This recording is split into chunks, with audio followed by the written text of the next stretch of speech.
I was 18 at the time, and it was the very beginning of summer. No school, no job, just the long open stretch of warm days ahead. Most of my time was spent inside doing what most teenagers do: gaming, watching YouTube, scrolling through my phone. It was easy living, and I wasn't complaining.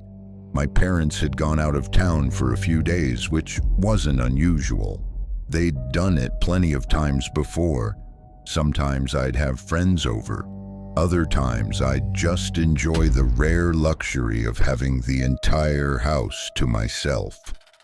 This particular night, I wasn't in the mood for company.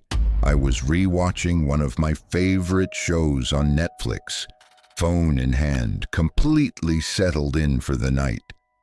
It was late, somewhere around 11, maybe midnight, when there was a knock at the front door. I stood up to answer it. I almost walked straight to the door without a second thought. It was only at the last moment that something made me pause. That quiet, instinctive voice in the back of your mind that asks, "Who knocks this late?" I leaned into the peephole instead of reaching for the handle. Two men were standing on the porch. They were dressed similarly, dark, unremarkable clothing, and they were simply waiting, still patient. Something about the way they stood felt rehearsed. I stayed quiet. I didn't move. I watched them through the tiny glass lens, barely breathing, waiting to see what they would do. After a moment, one of them spoke. "Hello, we're here to speak with Mr. and Mrs. Ian." My parents' names, or rather a version of them. I've changed them here for privacy. But hearing those names from strangers standing on my porch at midnight sent a cold wave straight through me.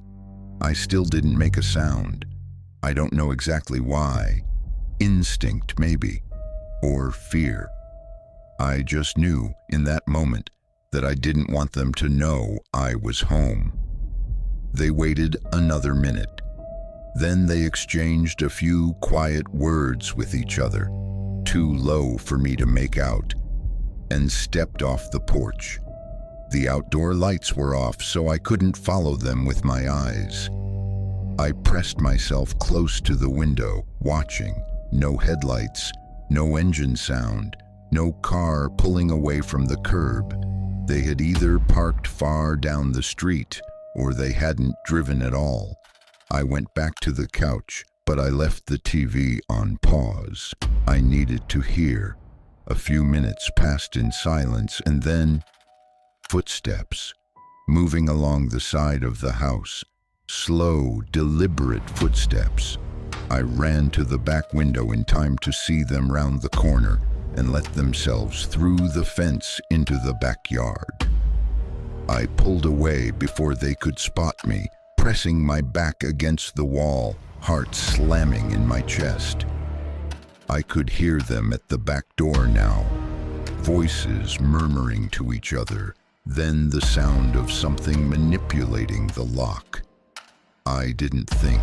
I grabbed my phone, slipped into the garage, and called the police. I was still on the line when it happened. A loud, concussive pop that vibrated through the walls. The back door had given way. Their footsteps moved through the kitchen, down the hallway, up the stairs. A door opened and then closed, and then nothing. Complete silence. I sat in that garage for 10 of the longest minutes of my life. No sound above me. No movement. Just silence. And the quiet voice of the dispatcher keeping me company. When police cruisers finally appeared outside, it broke whatever stillness had settled over the house. There were hurried footsteps upstairs, then arguing. Two voices, sharp and panicked.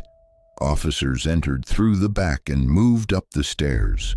One came to the garage and walked me outside. The men were detained. They didn't resist, but they also didn't speak. Not a word of explanation, not then and not in the weeks that followed. The only charge that could be made to stick was breaking and entering.